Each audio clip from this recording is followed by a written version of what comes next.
Hey gang, how y'all doing? I'm Scott. Some of you haven't met me before, some of you have, but Rand is off on a much needed, much well-deserved, but all too short little vacation, so I'm going to handle Whiteboard Friday in front of the camera this week, as well as behind the camera. Well, actually, the tripod's taking care of that role for me. Anyway, I'm going to go over a few things. I know a lot of you have your own blogs and sites where you have a lot of copywritten content, probably articles, documents, things that you don't want anybody else having out there, that you don't want them ranking for, stealing your thunder for. Especially if you have a new blog and you don't have a lot of strength in it, where somebody else, if they put it on another more established site, might steal your rankings for terms that you'd get some action for those articles.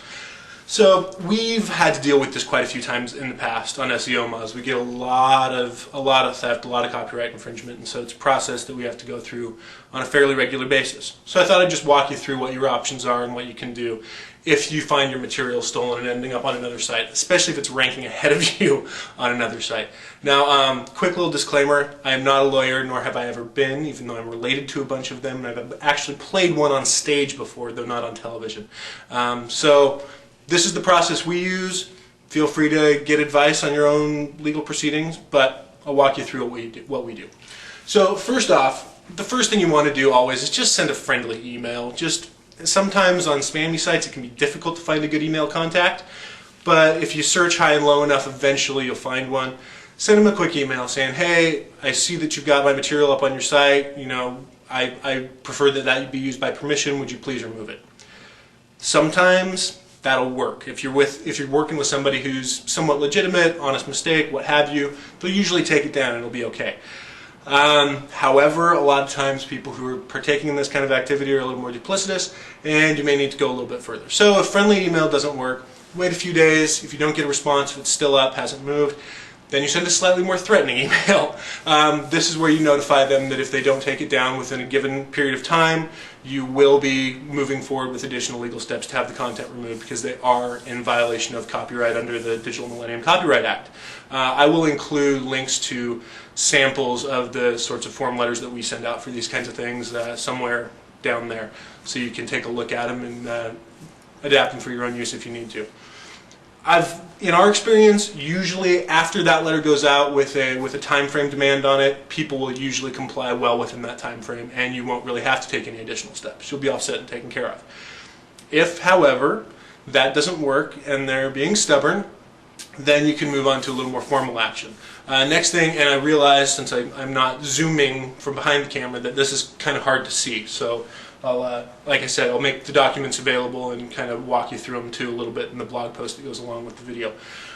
Next thing you want to do is send a notice to Google's legal department, actually. I'll give you the link for that, and it's a pretty straightforward process, and in our experience, they respond incredibly quickly.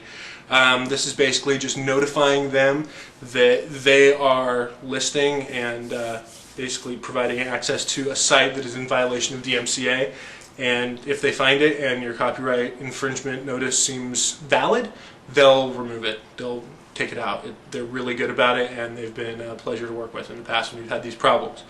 Also, once that happens, once you've issued a formal letter to the person running the site and you don't get a reply from them, don't just stop at Google. That's one thing. That'll get them out of the search engines, but it won't necessarily keep the material off the site. And it's fraud, and it's copyright infringement, and it's illegal. So you want to be pretty aggressive with it.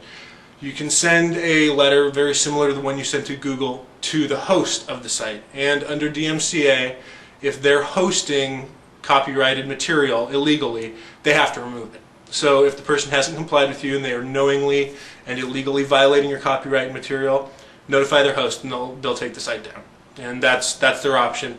And usually you want to note that, as you'll see in the form letters that I'll include.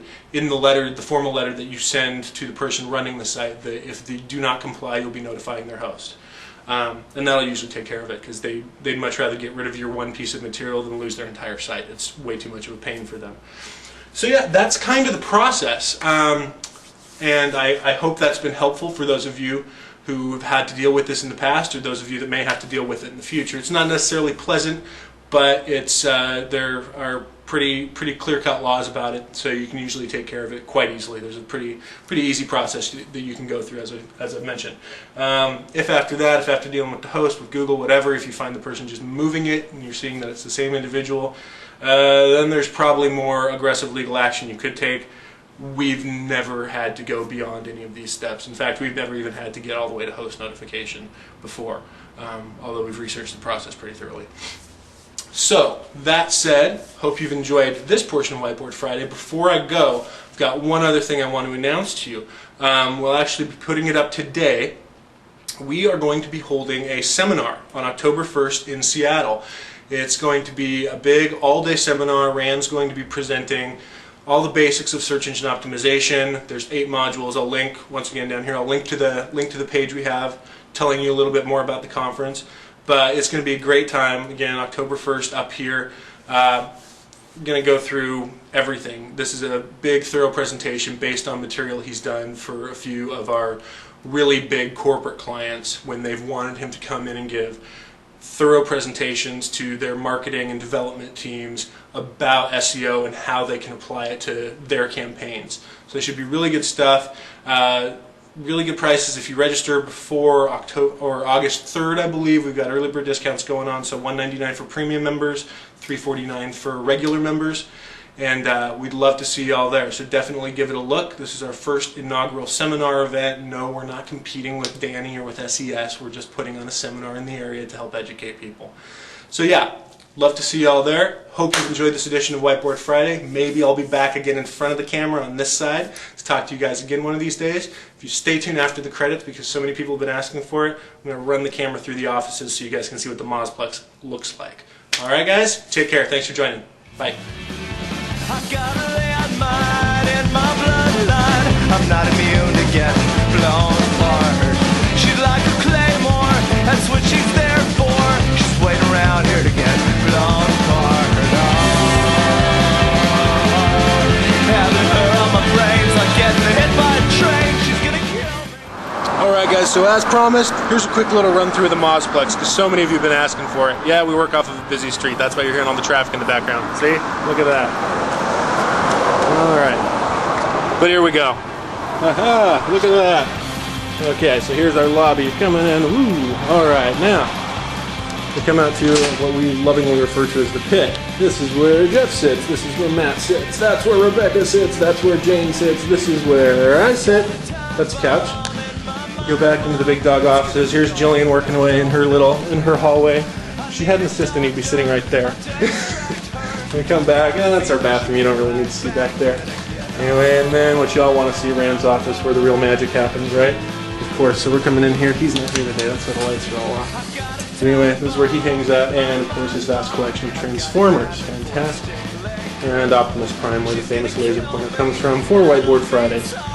Alright, back into the kitchen, and Jillian likes to start a little early sometimes. And this is Whiteboard Studios, as we lovingly refer to it, and no, Lisa, as we pointed out to you before, just because we have a purple velvet couch and studio lights does not mean we're doing porn. Back in this way, we're back and we've got our little meeting room, which we don't really use all that frequently. We usually just sit out in the pit and yell at each other. But yeah, that's basically it. Quick and dirty tour of the Mosplex. So hope you all have a little bit better feel of where we work and what we do around here. Again, hope you've enjoyed Whiteboard Friday, and definitely do check out the page about the seminar we got coming up. We'd love to see you there. Take care. Bye-bye.